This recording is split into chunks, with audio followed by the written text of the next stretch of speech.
তুই চুমাচামি করে তোর বয়ফ্রেন্ড এখন তোকে না দেয় তার আমি দেই। ও তাই তাই আপনি ক্যামেরার ভিতর যদি এই করতে পারেন, ক্যামেরার আড়ালে কত কি করতে পারেন সেটা মানুষ জানে, দর্শক বুঝে। আপনি রুম ডেটও করতেছেন আর সামনে কাজও করতেছেন, সব বোঝেন নাই আপনাদের। কথায় আছে না, ঝগড়ার সময় নাকি আসল সত্য সব বেরিয়ে যায়। তো এদের অবস্থা হয়েছে তাই। দেখেন এদের ঝগড়ার মধ্যে সমস্ত সত্যগুলো বেরিয়ে আসলো, আপনারা শুনতে থাকেন। আমার যত ভিডিও আছে তুই ডিলিট করে দে, আর তোর সাথে তো কাজ করব না। আর হচ্ছে আমি আমার আইডি থেকে আমার যখন মন চাবে তখন আমি ডিলিট করে দিব, সমস্যা নেই।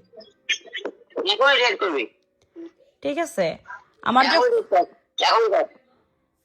যখন মন চাইবে তখন। আপনার মতো চরিত্রহীন আর লম্পট একটা মানে কি ক্যারেক্টার লুজ, এই ক্যারেক্টার লুজের সাথে আমার কথা বলার ইচ্ছা নেই, রুচিতে বাঁধে আমার। হ্যাঁ, রুচিতে বাঁধে।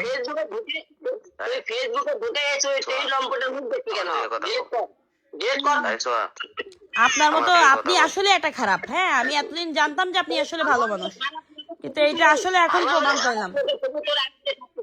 খারাপ লোকের ছবি তোর কাছে থাকবে কেন? আলম ভাই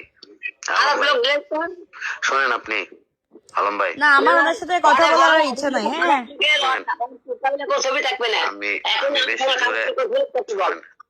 জোরে কথা কইতে পারতেছি না, আমি ফ্যামিলি বাসায়। তো মূলত আপনি চুপ থাকেন। এই সোয়া, তুমিও চুপ থাকো। না না, আমি তার সাথে কাজ করবো না, আমি তারা মরি থাক, এটা বাংলা কথা। হ্যাঁ, কাজ করো না করো সেটা পরের কথা। তুমি এখন সোয়া আপনার কাছে শুয়ে আপনি শুয়ার অফার দিবেন, আর আপনার কাছে যাবে কোন মেয়ে? যারা শুইতে পারে তারাও যাবে আপনার কাছে, বুঝেন না? আপনি শুয়ে শুয়ে তারপরে কাজ দেন, অসুবিধা নাই, কাজ করুক সব মেয়েরা। যে শুবে না সে কাজ করবে না, বাংলা কথা, বুঝেন নাই আপনি? হ্যাঁ, এটাই তো কথা। তাহলে তো হইলো না। আমি কিছুই করিনি, ও আমাকে গালি দিছে না, তো এই গালি আমি ওর সাথে কাজ করবো না, বাংলা কথা। গালি দিছে, দুষ্টামির চলে বলছে আর কি, যে তুই যদি আমার এটা রেকর্ড করে থাকস তাই তুই একটা খানকি মানে কইরে থাকস, তো তুমি করো নাই, তুমি খানকিও না, শেষ। তো ওকে বলবে কি লেগা? ও আমার দেখছে কিছু প্রমাণ দেখছে নাকি? ও যে দেখিনি, তোর প্রমাণ আছে না? তুই দেখিনি? ও, কি প্রমাণ আছে আপনার কাছে আমার? আপনি তো সারা দেশের মুখে পাই বেড়ান, আবার কথা কন। তুমি স্ক্রিনশট সার্চ এটার কথা কইতে দাও না, এটা লাগে তুমি খানকি। তুমি স্ক্রিনশট সার্চ এর জন্য তুমি খানকি পাও, বুঝো না? দেখছো? ও বাবা, আর কিছু বলে দেখিনি বলে, তুমি ছাড়িনি দেখিনি বলে। হ্যাঁ, ধোয়া তুচির পাতা, ও দেখিনি, ওর প্রমাণ পাইনি আমরা। ও, প্রমাণ কি প্রমাণ পাইছো তুমি? তোমার মতো তো ওরকম না যে মানে কি সুমি এই সেই কি সমস্ত নোংরামি ভিডিও তুমি সারছো, তোমার মতো তো না। এটা নিয়ে কইতাছে বাল, বুঝো না কিছু কইতাছে, দেখো না তোমার কি কইছে যে গালে গালে হবে তো ভাই করছে, এটা নিয়ে কইছে তোমারে না? ওই আমার মা মেয়েলে কথা কইছে, যে তুমি মনে কথা আমার মা মেয়ে, আমার মেয়ে কোনটার সাথে লিয়ে আইছে, তাহলে ও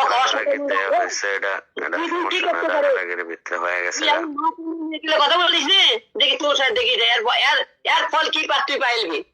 আপনার সাথে আমার কাজ করতে চুপ একদম। আপনার সাথে আমার কাজ করতে এমন কোনো কথা আছে? আপনার মতো একটা চরিত্রহীন একটা লম্পট একটা ইতরের সাথে, আপনার মতো একটা ইতরের সাথে তুই কি কাজ করবি রে? কে? আপনার মতো একটা ইতরের সাথে কে কাজ করবে? আপনার মতো একটা জানোয়ারের সাথে কে কাজ করবে? একটা ইতর জানোয়ার, একটা স্টুপিডের সাথে। হ্যাঁ, আমাকে নিয়ে থাকতে হবে না, আপনি আমাকে বলবেন আর আপনার কথা আমি ই করবো না। আপনার মতো চরিত্রহীন লম্পট মানে কি খারাপ কাজ করে আপনার সাথে কাজ করবে কি? আপনার সাথে কাজ করতে হবে না আমার। আমি এখন থেকে ওর শত্রু। হ্যাঁ, আমি আর ওর সাথে নাই। আমি আমার মতো, ওর মতো চমরি খাক ভাই, আমার দরকার নাই আর। ও একটা খারাপ পারসন। আমার চলবে কিসের জন্য? আমার চলবে আপনাকে দেখি আমি শুধু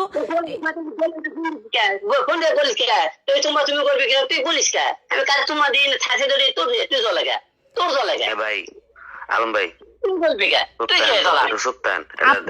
আপনি আমার সাথে আপনি আমার ক্যারিয়ারটা নষ্ট করেননি, আপনি আমার বিয়েটা ভাঙছেন, আপনি আমার জীবনটা নষ্ট করছেন, আবার কথা বলতেছেন।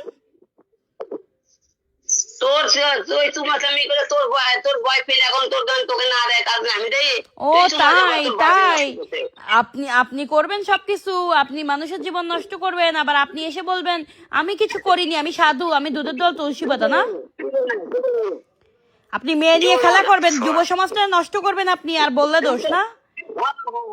আমি 20টা মেয়ে তোর সমস্যা বাজে গে আপনি তো সবাইকে গিভ এন্ড টেক ছাড়া তো কাজ করতে দেন না, আপনি সবাইকে শুয়ে বসে তারপরে কাজ করতে চান, বুঝছেন না? সেটা তো সবার দ্বারা সম্ভব না। ঠিক আছে, চরম খারাপ আপনি। ঠিক আছে, আপনি চরম খারাপ। আপনি ক্যামেরার ভিতর যদি এই করতে পারেন, ক্যামেরার আড়ালে কত কি করতে পারেন সেটা মানুষ জানে, দর্শক বুঝে। ঠিক আছে, ওই এখন বর্তমানে কাজ করতেছেন, কদিন পরে দেখেন না ঠিকই বলবেন, কারণ কি এখন তো আপনি রুম ডেটও করতেছেন আর সামনে কাজও করতেছেন, সব বোঝেন নাই? আপনার ডাকে তো সাংবাদিকরা সব দৌড়ে আসে, বোঝেন নাই? ঠিক আছে, সেটা দেখাও না বাবা।